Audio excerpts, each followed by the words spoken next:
Mike Radich here, and I'm now joined on the phone by MMA veteran Todd Moore. Todd, how are you? I'm doing great, brother. Thanks for having me. No, absolutely. Thanks for doing it. I really appreciate you taking the time to speak with me today, so the thanks goes to you. So, very excited to talk to you. You got a big fight coming up, Titan FC 28 on April 25th. How's training been going for the fight? You know, same old, same old. As you said, this is a big fight, and I'm treating it as such. At that same token, you know, it's the biggest fight of my life is how I'm treating it, but at that same token, I can't... I try not to stress out about it too much and make it overwhelming for myself, if that makes sense. So. Definitely. Now, where exactly are you training at, and who are you training with in preparation for this fight? Over here in Houston, Texas, with Team Took, and that's basically it right there. Now, the Texas MMA scene, it seems like it's really blowing up. You have a lot more people in Texas who are training MMA. You have a lot more high-level guys that, you know, we've seen the Andrew Craigs and a number of other guys who, you know, are homegrown Texans who have gone on to fight in the big shows. What is the scene like in Texas, and how does it compare to years before? Because you've been in the game a very long time. Right. You know, I've said for many years that the best athletes in this country are produced in Texas, and I really believe it's because of this damn heat, man. This heat will make a man out of you. And so, you know, people talk about elevation training and whatnot, whatever the case may be that helps push you. But I truly believe that this damn heat down here really builds your mental toughness and just physically, you know, pushes the athletes pretty far. And so. And also, if you look like in the NFL and football, this is football country, you know, a lot of those athletes that we produce for football are also, you know, the same athletes that are capable of doing mixed martial arts. And so it's why you're seeing with the populated mixed martial arts, a lot of those athletes are, you know, transitioning their interest into combat sports, and so that's why you're seeing. Luckily, Texas is getting its big boom now in with the mixed martial arts scene. So, What did it look like? Let's say 6, 7, 8 years ago. What was the scene like then? You know, 6 or 7 years ago, more or less, it was kind of like undergroundish. It was still kind of in that sense, where it was kind of like a cult-like status. Even though it was starting to get more mainstream, like the Ultimate Fighter had you know, about 6 or 7 years ago, it just started to come out and catch on. But there was still like a little bit of a cult-like and underground feel of it that really made it special for the few guys that were involved in it at the time. Now that it's kind of spread out, it's kind of I like to kind of say maybe lost its little, you know, cult-like status to where it feels like, you know, like a special club type of a thing. Now it seems like it's the popular thing for everybody to want to try to do these days, and it's produced more opportunities. But at that same token, it's also has attracted a lot more trash to the sport as well. A lot of people that are just, you know, the flavors of the month, or they just want to stick their nose in get involved in the MMA business in some aspect, and a lot of them are just, you know, artificial people that are just jumping on the bandwagon, or just, as I said before, like just the flavor of the month type of fans. You know what I mean? So a lot of pretenders. Yeah, quite a few, and it goes beyond the fans. It goes just like the guys that are doing this not because that they have a passion for the sport, but they're just looking for a quick way to get like their little 15 minutes of fame, or just get attention from the chicks or whatever the case may be, and they're just looking for that little quick grab of attention, you know. Yep, definitely. Now, transitioning back to your fight coming up on April 25th, you're going to be taking on Rick Legier. What are your thoughts about him as an opponent? You know, I've studied a little bit of him and looked up his record, and I got to compliment the matchmaker of Titan for making this matchup, because on paper it's a very even matchup. We have about the same number of fights. We're about the same age and same level of experience, and he's a very credible opponent. A win over him would definitely help raise my stock, and so I'm taking him extremely seriously, and it should be we're close enough match-wise to where it should be a pretty competitive match. And so that's my thoughts on Ricky. Mm-hmm. Now, both you guys have a nice win streak. He's on a great win streak. He's got 8 fights in a row, but you're on a 2-fight win streak yourself. Why do you think that this fight isn't, getting him as much buzz? Ricky Legier, I don't know too many guys who are on an 8-fight win streak like he is, and not many people are talking about. Why is this fight and a guy like him flying under the radar? I think this particular fight is like our opportunity to start turning some heads, and so sometimes it just it's all timing. Timing is everything in this sport, and I think like the win streak that he has and the win streak that I have been on. Shows that probably haven't gotten as much attention, and now this one is really starting. This is our opportunity to be like featured, to really get our names out there, or back on track. Because he's been on some. He's fought on Strikeforce, and I've also fought on some big shows as well. Right. And now we're just kind of like on our comeback trail, and this is our set stage to really start grabbing some attention, if that makes sense. Oh, definitely.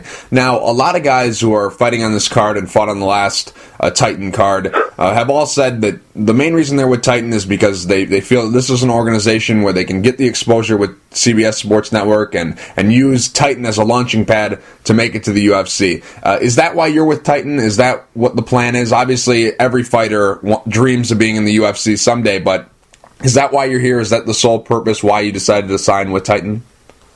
Well, exactly. To be realistic with everything, every fighter in mixed martial arts, should be striving to be in the UFC. If you're not striving to be in the UFC, then I really don't know what your reasoning is, other than maybe just a one-off just to say that you've done fighting. Right. But if you've been fighting for as long as we have, you obviously have aspirations to be in the UFC.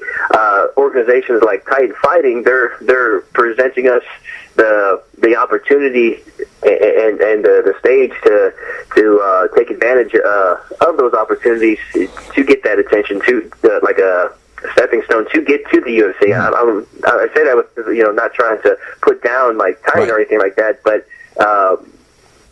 they have their purpose in the sport, that they create these opportunities for the fighters, and so it's a great launching pad, and it's a great opportunity that they create to give us an alternative, because not everybody can fight in the UFC. They only have so many contracts to fill, and it's organizations like Titan that give us the opportunity to still be able to fight for a prestigious organization and still hone our craft while we work our way to the UFC, Right. And I don't think you offended them at all, because I think their business model is very clear. They want to find, diamonds in the rough, or they want to, get the guys who were once in the big shows and fell on hard times, and then rebuild them and get them back. So I don't think, and plus they have a UFC out clause in the contract, so. Right. I mean, you have to be practical in the thinking too. I mean, they're the guys that are running Titan, they've been in the business long enough to where they know that, hey, everybody in this business is trying to strive to be the UFC, and everyone that's not the UFC is, is like a distant second. And so, I mean, upon rational and practical thinking, they know that everyone's goal is to make it there. So, like you said, they have that out clause because of it, and so they're thinking upon rational thinking. There's very few organizations that want to go out there and they say like, oh, we're going to be like the next UFC. Not to say that it can't be done, but right now, I mean, if you're thinking practically, I mean, there's the UFC and then there's everybody else, Mm-hmm. Definitely. Now, you've fought under the Zuffa banner before. You fought for WEC, and then you also fought for Strikeforce, like you mentioned. But I'm just curious, how have you been able to avoid the UFC for this long? Because you've been in the game a very long time. I think you turned pro in 2005, but for some reason, you haven't been able to make it to the UFC. You have a great record. Why haven't we ever seen you in the octagon? The landscape has really changed. When I started in I turned pro in 2005, and at that time, the UFC was still like the place that you wanted to be, but it wasn't. There was other places that you can still like go and fight and still make a good living at it. I mean, Japan MMA was still using American fighters at the time. Mm-hmm. There was like other organizations that were, working their way up and to be pretty competitive with the UFC and were paying just as much. And so, in some cases, for some fighters, other organizations were paying even more. And whenever I was coming up, I had I won my first 10 professional fights, and that was enough to get noticed by the Zuffa. At the time, whenever I was undefeated, they were really trying to push the WEC at the time, and so they kind of dangled a carrot in front of my head and said, okay, we'll give you 4 fights with the WEC, or we'll just give you like a 1-fight shot with the UFC, and there's no guarantees on what's going to happen with that one fight. We may have you back, we may not have you back, depending on how it goes. And so I took the more secure, 4-fight deal with the WEC at the time. And at the time, they were treating the WEC, the same exact workers that were the behind the scenes in the UFC were the same ones back in the WEC, and each WEC event was a big deal and treated as such. Just with the passage of time, and now that WEC is no longer there, it's almost like for the current era of MMA fighters and fans, it's almost like a forgotten memory, of the prestige of being in the WEC. There's even some people that don't even know what the heck the WEC is. Right. And so it's just timing. Like I told you earlier, timing is everything in the sport. And then, after I had a couple of losses and I got cut, I was able to get back on another win streak, enough to get close enough to Zuffa again. And at that time, they had just purchased Strikeforce. And so then they gave me a similar deal with like the Strikeforce. They didn't quite offer like a UFC one-off, but they gave me enough to where I had enough fights to where they gave me an opportunity for Strikeforce. And then during the course of my Strikeforce deal, I had gotten hurt with my ACL and needed ACL reconstructive surgery.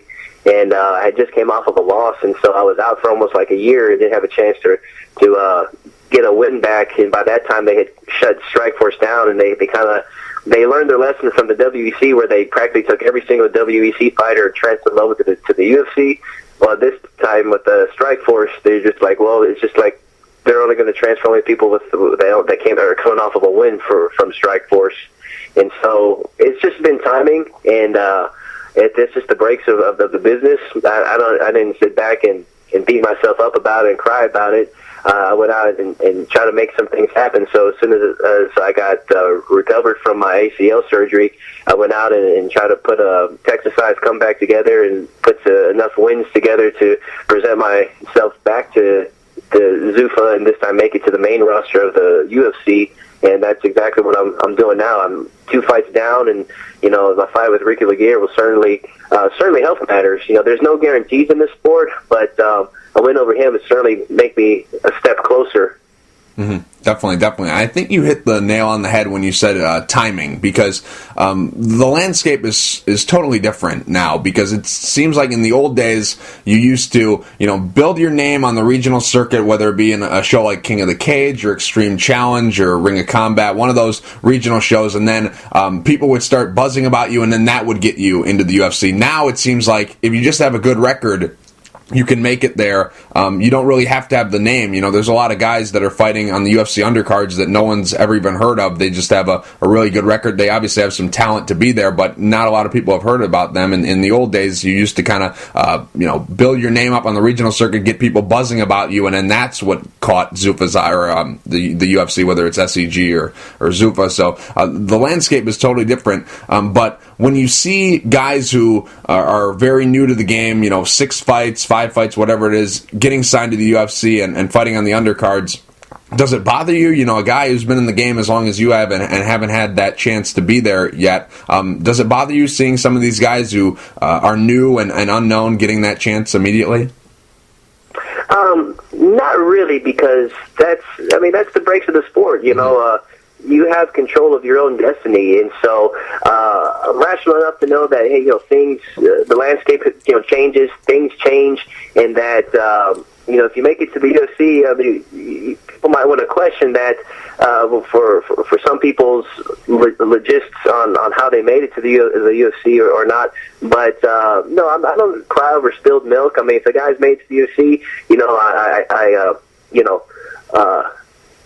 compliment compliment them on that. Hey, that's good for them. But I don't sit there and think like, oh, this guy doesn't deserve it. I deserve it, because that doesn't do me no good. And so instead of focusing my energy on thinking like, oh, this guy, he got it, and I should have the opportunity, I focus more on trying to make something happen to get myself noticed. And so, no, I don't get upset when I see like younger guys getting to the UFC, because they, I don't know their background or their story. For all I know, they probably worked just as hard or maybe harder than I did to get there. And so I don't sit there and question them getting into it. I question myself and say, what could have I have done to, get noticed by the UFC? And I think I'm making the steps to get that right now. You either got to come off of a good fight win streak, or you got to beat somebody that they're looking at. And so I know what it takes to get there. Now it's just up to me to get it. So hope I answered your question on that one. That no, I don't get upset when I see younger guys get in there, because who am I to judge how hard they work to get there? I don't have control of what they do or what Zuffa does. All I have control over is what I do. And so I'm not going to cry over spilled milk about it. I'm going to go out and I'm going to get my own win streak, and I'm going to make them, take notice of me. Right.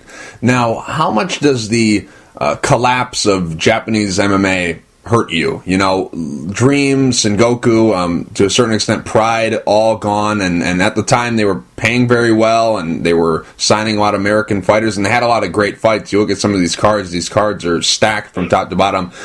Not having that option to go over and fight there, how much does that hurt? They did pay pretty well, and that it's just when one door closes, another one opens, and there's been a lot more organizations that open up here in America that present opportunities.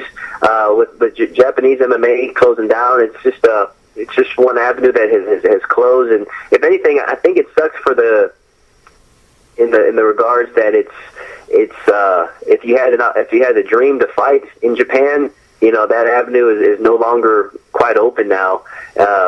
At least not as likely. I mean, they still have fights over there, but you rarely see American fighters fight over there as much as you used to. And one of my goals whenever I first entered this sport was to fight in Japan, and luckily I was able to get at least one fight there.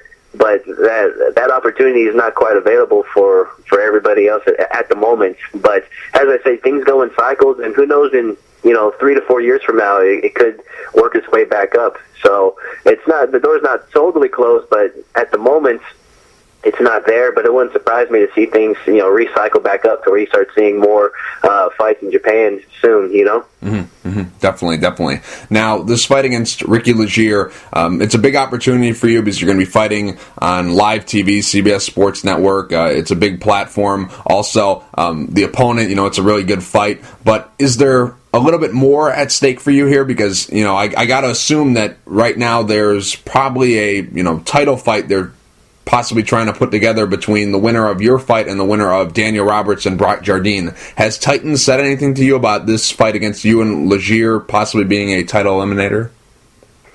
They have not, and I'm not looking past this particular fight. I wasn't even thinking of a title shot in regards to that, but it is definitely a big fight for me in regards to it's about time that I make a statement. I've been a professional in this business close to 10 years. This is my 9th year as a pro, and I'm working on going on 10 years, and I just turned 30 this year, and I'm getting past the point and tired of the point of being a starving artist in this business. It's about time that I make a statement and I start making some decent money in this sport and accomplish my goal of getting to the UFC.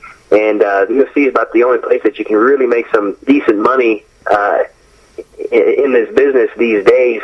And so this fight, like a lot of what I'm trying to accomplish on a personal level is riding on this fight. And so I have a lot invested into this, and I'm treating this as if this is the biggest fight of my life. And so that's my thoughts on that right there. So you're starting to feel the pressure of, not pressure, but starting to feel that that sense of urgency to get something going because you've been in the game for so long.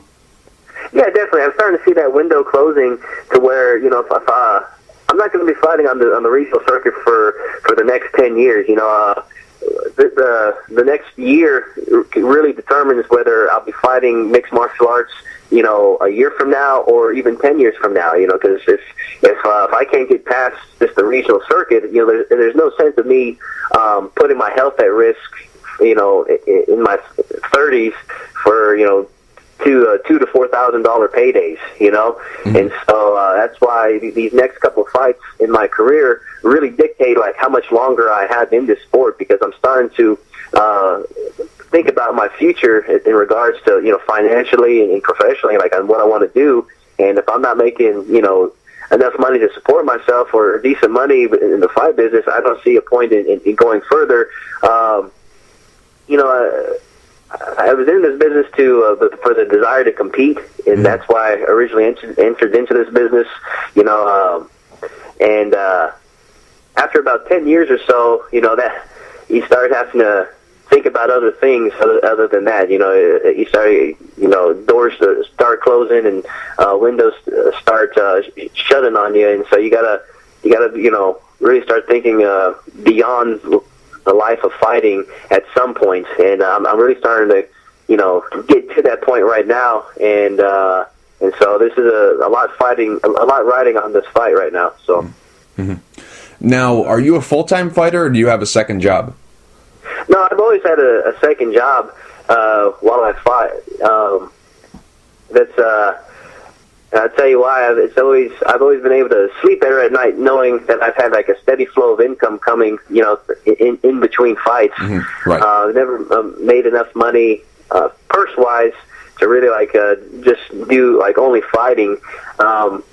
And so I've always had a day job in some sorts to make money while I fight. Currently, I got a good situation where I'm teaching at the gym that I train at while I fight, and so it works well in my schedule with me trying to fight. At that same token, I'm also a full-time student, and I'm in pursuit of my teaching degree as well. Mm-hmm, mm-hmm. So that's the path you're going to go down if fighting, for whatever reason, doesn't happen for you? Well, yeah, regardless, that's what I plan on doing, fighting or no fighting, is I do plan on pursuing a teaching as my profession, because for the past 5 years I've been coaching in Brazilian Jiu-Jitsu and working with a lot of kids, and so the transition from coaching to regular teaching, I think, is a smooth transition. Mm-hmm. And so that's what I plan on doing, with or without fighting, and so that's a definite in my future, regardless of where fighting is or not. What subject?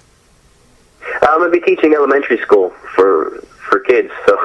Oh, I see. Okay. Now, this fight against Ricky Legier, obviously, this is a fight that you took because you feel that this is a fight you can win. So, where do you feel you have the advantage in this fight? I feel my striking, I feel I'm faster than Ricky Legier. Our wrestling, the guy's got decent wrestling, and I feel that our wrestling is just about even. But I feel like I have an advantage in the speed department, and I think I can out-hustle him in quite a few of the positions. And so I feel I can work them on the feet, and also whenever we hit the ground, I think I can outwork them in quite a few of the positions that we're going to get into. So. Mm-hmm. Now, if you look at this fight from his perspective, what do you think his camp's telling him to do against you in this fight?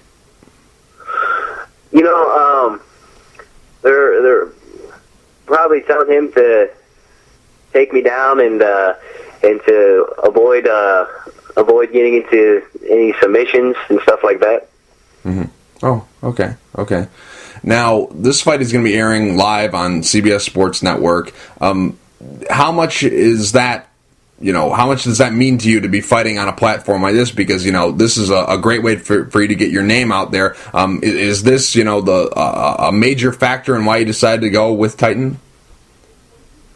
Oh, yeah. I mean, definitely. Any fight that's on TV means something. And so anytime it's on TV, it's a big deal. It's a big opportunity. And, that was heavily influential on my reasons for wanting to sign with Titan, because, if it's on TV, then it's something that means something. So yeah, that was part of the reason that helped influence my decision on eventually signing with Titan, and I hope it goes far. Mm-hmm. Now, what about Legacy? Because that felt like a really good fit for you. You're a Texas guy. They're a Texas-based promotion. A lot of people thought you would just stay with them. What happened there? Was it just that, Titan offered you a better deal, more fights, bigger exposure, better competition? Was it that, or was there another reason why you didn't go back with Legacy? There was various reasons. I still have a good working relationship with Legacy, and it was just really the timing of everything. Titan just happened to offer a good deal at the right time, and so I was, also, looking to hopefully go back to Legacy, but at the time they were kind of focused on other things, and I was trying to venture out into doing my own thing as well, and so it just kind of worked out better for the both of us. And so I still have a good working relationship with Legacy, and the people that own Legacy, I still see them on a regular basis. The owner trains at one of the gyms that I train at, and so it was just timing. The Titan deal was just worked best for me at the moment, and Legacy, that they were pretty preoccupied, and they're pretty busy doing their own thing at the moment, and so it just worked out better for the both of us. Mm. How many fights do you have with Titan? How long's your deal? It's the standard 4-deal contract. Oh, okay. I see. Now, Todd, last question. When you play this fight between you and Rick Legier in your head, how do you see the fight ending? I see me knocking him out sometime in the second round. Okay, sounds good. Todd, real quick before I let you go, do you have any sponsors you'd like to thank, and is there anything you'd like to say to the fans? Since we're mentioning shout-outs real quick, I just want to mention my friend and my coach, Travis Took. He's been with me for like the past 10 years, and he's really took care of me during a really rough time period in my life. During that surgery, I was also going through a really bad divorce, and he was with me through the good times and definitely through that bad time. And he was been a big influence in not only my physical recovery, but also like my psychological recovery too during that rough time, and helped bring me back to string together a couple of victories to get me signed with Titan Fighting. And so if I'm gonna give a shout out to anybody, it'd be to him, to Travis Took, for all the help that he's given me like the past couple of years. So, Todd, thank you for taking the time to talk. I really appreciate it. Good luck April 25th at Titan FC 28 against Ricky Legier.